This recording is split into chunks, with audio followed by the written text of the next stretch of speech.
Halo semuanya, selamat datang di channel YouTube Ruang Saham 43. Kali ini, Ruang Saham 43 akan mengadakan series di channel YouTube yaitu tentang belajar analisa teknikal. Dimana kalau kalian mengikuti series ini dari awal hingga akhir, kalian akan paham analisa teknikal. Dari yang awalnya nol, kalian akan bisa paham dan mengaplikasikan analisa teknikal dalam perjalanan trading dan investasi kalian di dunia saham.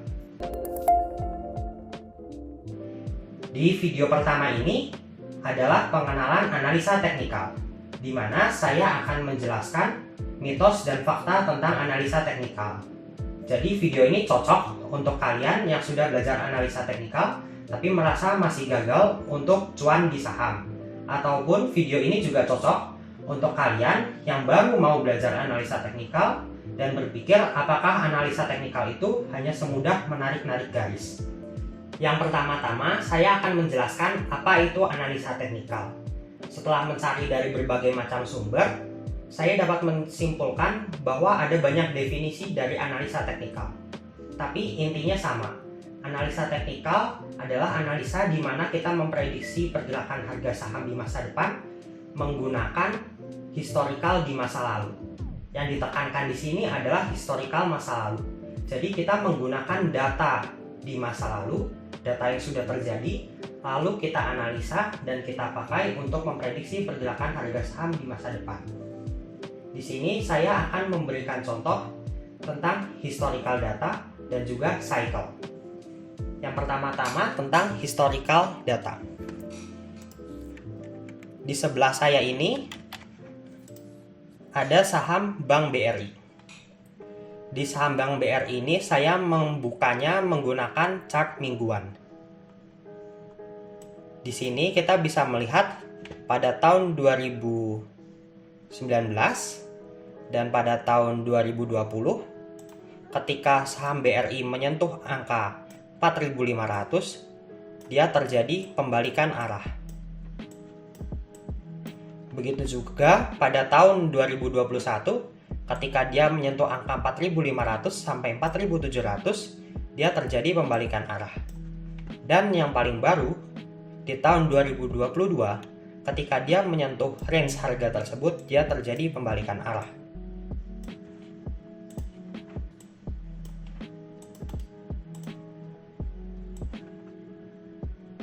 Di sini kita dapat membuat suatu analisa di mana saham BRI memiliki kecenderungan ketika mengenai range harga 4.500 sampai 4.700 ini, dia akan terjadi pembalikan arah.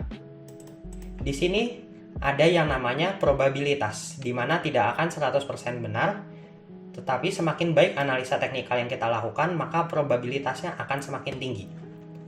Selain itu, saya akan memberikan contoh di saham Telkom. Di sini saya juga sama membukanya di chart mingguan, dan di sini kita bisa melihat pada tahun 2017 bulan Juli, kita bisa lihat ketika dia menyentuh harga 4.800, dia terjadi pembalikan arah. Begitu juga di tahun 2022 bulan Juli, ketika menyentuh angka 4.800, dia terjadi pembalikan arah.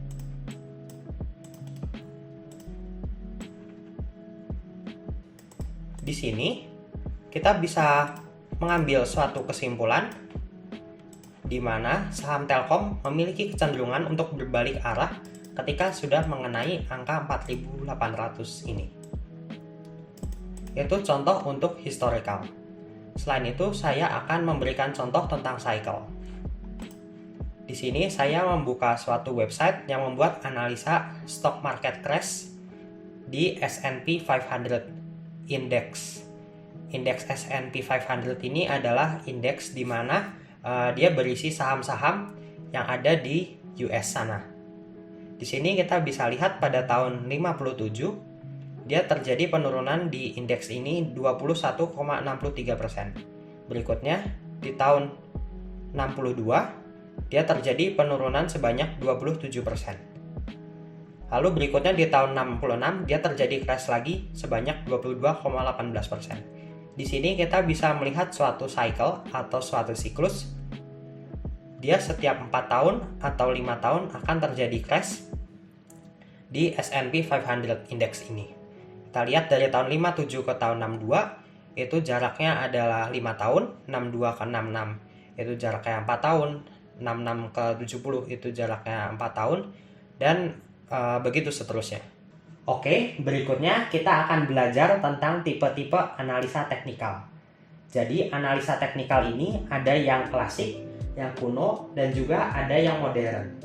Analisa teknikal yang klasik yaitu mereka hanya butuh menggunakan chart, mereka akan gambar-gambar secara manual, dan itu sudah cukup. Contohnya seperti di gambar ini. Oke, berikutnya ada tipe analisa teknikal modern. Di sini mereka tidak butuh secara manual gambar-gambar di chart, tapi mereka hanya membutuhkan indikator-indikator. Contohnya seperti ini. Oke, setelah kita sudah memahami apa itu analisa teknikal klasik dan modern, lalu mana yang akan kita pakai dan apa yang akan kita pelajari di series ini? Kita akan menggunakan dua-duanya, yaitu menggabungkan analisa teknikal klasik dan juga modern. Ketika kita menggunakan keduanya, hasil yang didapatkan akan lebih optimal. Lalu, bagaimana kita menggunakan analisa teknikal klasik dan juga analisa teknikal modern? Di sini akan dibagi menjadi 4, yaitu ada momentum, pattern, price, dan juga flow. Di momentum, kita menggunakan analisa teknikal modern. Di sini ada penggunaan indikator-indikator osilator seperti MACD, stokastik, RSI, dan lain-lain. Lalu berikutnya di pattern. Di pattern ini kita menggunakan analisa teknikal klasik. Di sini kita menggunakan chart pattern, lalu selain itu kita menggunakan candlestick pattern, dan juga kita belajar yang namanya Dow Theory.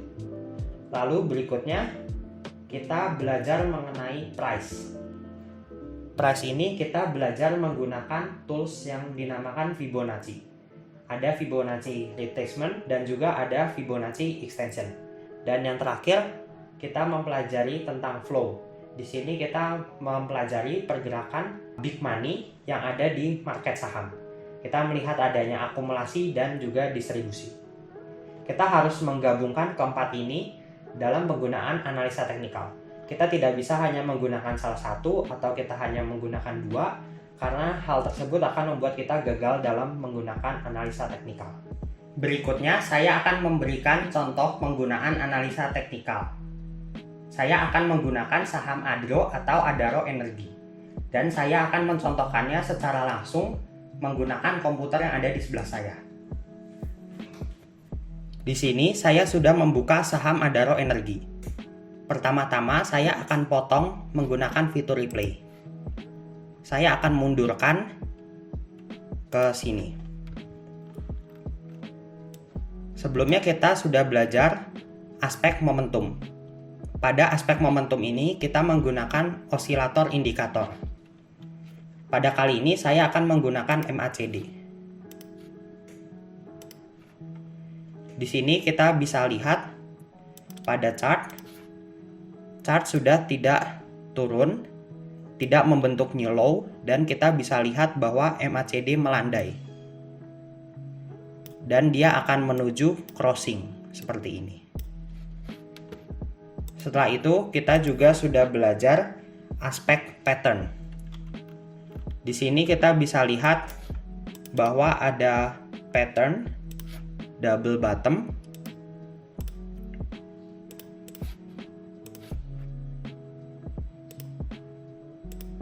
dengan candlestick pattern yang dia sudah breakout dari neckline dari double bottom yang tersebut. Pada pattern juga kita dapat menggunakan Elliott wave. Di sini saya melihat ada wave 1, wave 2, di sini wave 3 paling panjang, dan pada kali ini dia sedang mengakhiri wave 4 dan akan menuju ke wave 5. Selain itu pada aspek price, kita akan menggunakan Fibonacci retracement. Di sini saya melihat ada angka 1,618 di harga 3.660. Angka tersebut tepat pada golden ratio 1,618 dan hal tersebut bisa dijadikan target untuk wave 5 dari Adaro Energi ini. Lalu berikutnya kita lihat ini terakhir candlenya pada tanggal 6 April. Kita bisa lihat juga pada April kurang lebih di sini kita bisa melihat secara aspek flow, kita bisa melihat dia ada akumulasi. Terlihat dari ini yang saya beri tanda. Kita akan coba play chartnya.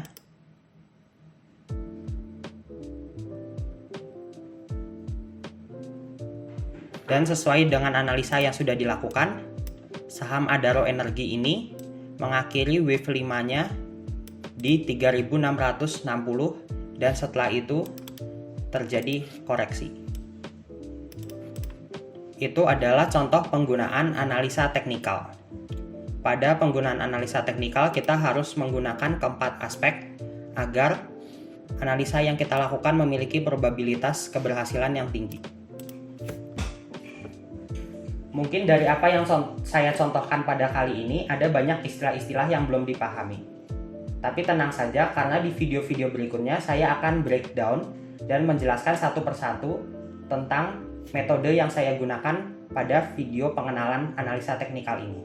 Jangan lupa untuk subscribe channel YouTube Ruang Saham 43. Jangan lupa untuk follow Instagram Ruang Saham 43 dan sampai jumpa di video berikutnya.